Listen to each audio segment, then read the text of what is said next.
नमस्ते दोस्तों। सोचो, अगर आप बिना कुछ छुए सिर्फ सोच कर ही कंप्यूटर या रोबोट को कंट्रोल कर पाए। साइंस फिक्शन जैसा लग रहा है कुछ। पर दोस्तों, अभी ये सब सच बन रहा है। जी हाँ, ब्रेन कंप्यूटर इंटरफेस और न्यूरल लिंक की वजह से। आज के हम इस वीडियो में हम आसान भाषा में समझेंगे कि ब्रेन कंप्यूटर इंटरफेस क्या है, न्यूरल लिंक क्या करता है, ये कैसे काम करता है, क्या फ्यूचर में हम सिर्फ सोच के ही सब कुछ चला पाएंगे। तो चलिए शुरू करते हैं। शुरू करने से पहले मैं चाहूंगा कि आप लोग पहले यहाँ पर एक वीडियो देखें। जी हाँ दोस्तों, ये वीडियो मैं यहाँ पर चलाना चाहूँगा। इस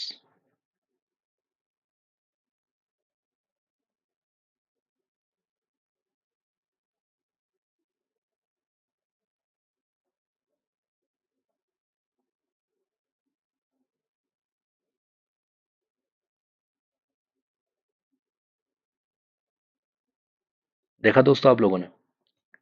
जैसा कि इस वीडियो में हमने देखा कि हम लोग क्या कर रहे हैं, सिर्फ हमारे ब्रेन से ही कंप्यूटर को मैनेज कर रहे हैं। ठीक है। ये जो टेक्नोलॉजी है इसी को कहा जाता है ब्रेन कंप्यूटर इंटरफेस। बीसीआई का मतलब होता है ब्रेन कंप्यूटर इंटरफेस। इसका काम है हमारे दिमाग और मशीन के बीच सीधा कनेक्शन बनाना।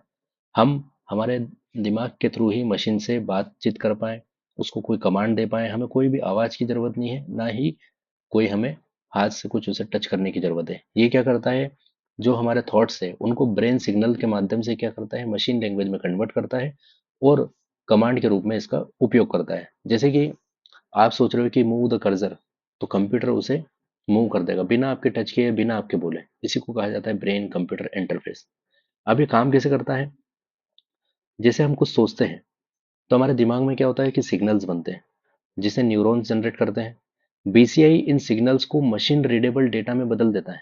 ठीक है। जैसे कि एक डिसेबल्ड व्यक्ति जो बोल नहीं सकता या मूव नहीं कर सकता, अगर उसके सिर पर बीसीआई डिवाइस लगे तो वो सिर्फ सोच के ही कंप्यूटर को इंस्ट्रक्शन दे सकता है। जैसे कर्सर को मूव करो, मैसेज लिखो, व्हील चेयर को चलाओ, इस टाइप से। ठीक है। एक चिप होती है जो हमारे शरीर में इम्प्लांट की जाती है।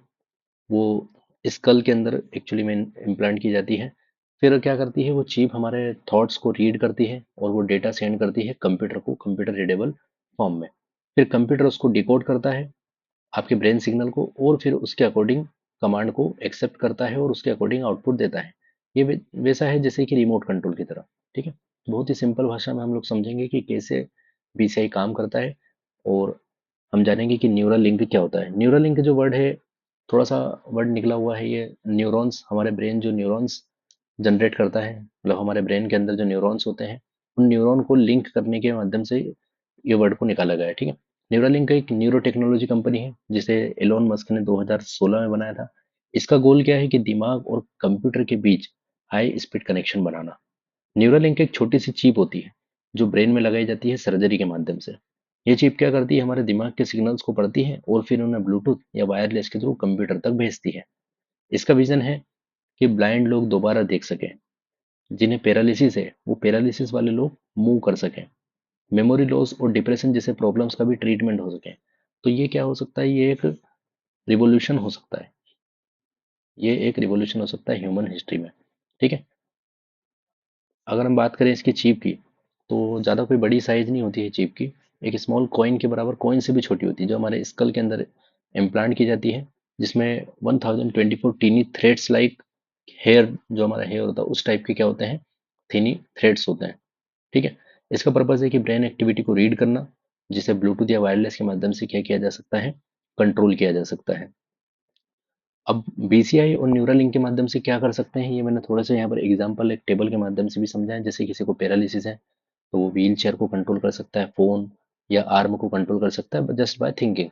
किसी को ब्लाइंडनेस है तो फ्यूचर पॉसिबिलिटी है कि सेंड, मतलब कैमरा जो है वो, कैमरे को डायरेक्ट, मतलब वो डायरेक्ट उसके ब्रेन को इंटर, जैसे दिमाग में हमारे चिप लगी है, तो क्या करेगा वो, डायरेक्टली वो कैमरा को सेंड कर सकता है कि हम लोग क्या देख रहे हैं, क्या सोच रहे हैं। मतलब कैमरा डायरेक्टली उसके माइंड में ये बता देगा कि सामने क्या दिख रहा है। वो उसके माइंड के अंदर क्या हो जाएगा, रीडेबल फॉर्म में चला जाएगा, उसको भी पता चल जाएगा और कंप्यूटर को भी पता चल जाएगा कि सामने वाला क्या चाह रहा है। कोई अगर डिप्रेशन में है तो उसका मेंटल हेल्थ ब्रेन स्टिमुलेशन में काम आ सकता है, कम्युनिकेशन में काम आ सकता है। कोई डिसेबल्ड है, कोई बोल नहीं सकता, तो वो माइंड अपने थॉट्स के थ्रू बोल सकता है।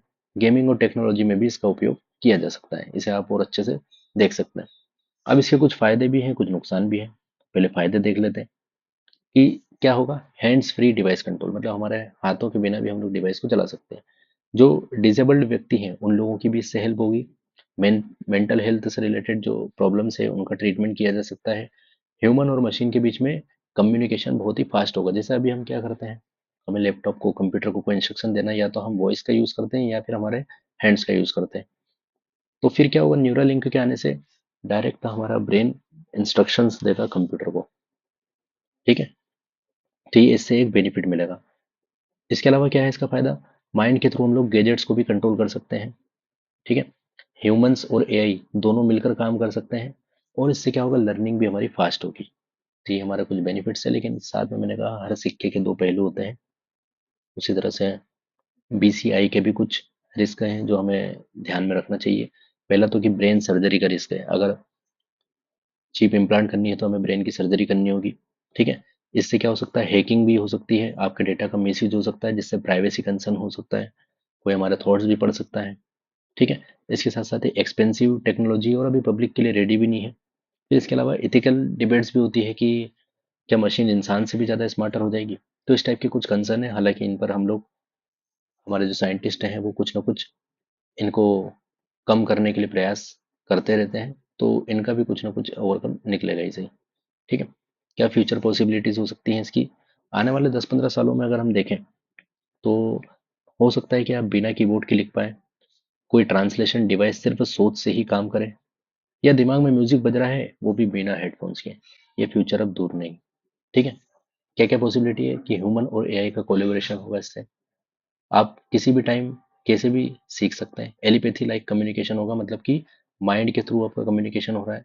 मेमोरीज और स्किल्स को आप लोग डाउनलोड कर सकते हैं, जो आपकी मेमोरी में चल रहा है उसको भी आप डाउनलोड कर सकते हो। पूरा डिवाइसेस का कंट्रोल क्या होगा, हमारे माइंड पे डिपेंड करेगा। एक लाइन में अगर हम बोले तो न्यूरल लिंक क्या करेगा, Neuralink is making it possible to control devices using just your brain. The future is already here, मतलब न्यूरल लिंक क्या करेगा, सिर्फ आपके माइंड के थ्रू ही आपके डिवाइसेस को कंट्रोल करने का कार्य करेगा। ठीक है, तो ये थी हमारी आज की क्लास, जिसमें हमने जाना कि ब्रेन कंप्यूटर इंटरफेस क्या होता है। ये टॉपिक आई होप आप लोगों के लिए, कुछ स्टूडेंट्स के लिए, कुछ लोगों के लिए नया होगा, कुछ ने इसके बारे में सुना भी होगा, लेकिन हमने कोशिश की है कि इसे आसान से आसान भाषा में हम लोग समझें। अगर आप लोगों को ये वीडियो पसंद आया तो इस वीडियो को लाइक करें, शेयर करें और हमारे चैनल को सब्सक्राइब करें। शिक्षा अनमोल। Thank you.